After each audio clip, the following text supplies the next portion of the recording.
when it comes to this kind of stuff, and I think this is, as technology continues to change, I think people adapt with it or they don't. Mm-hmm. And I think more than just being successful, because you can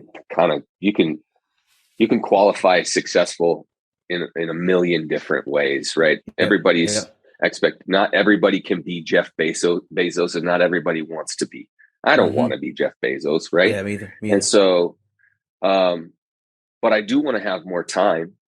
Yeah. I do want to have more uh, availability to spend with family and friends, and to serve the community and to do all of those things. Mm-hmm. And really, um, if nothing else, um, RPA affords you that.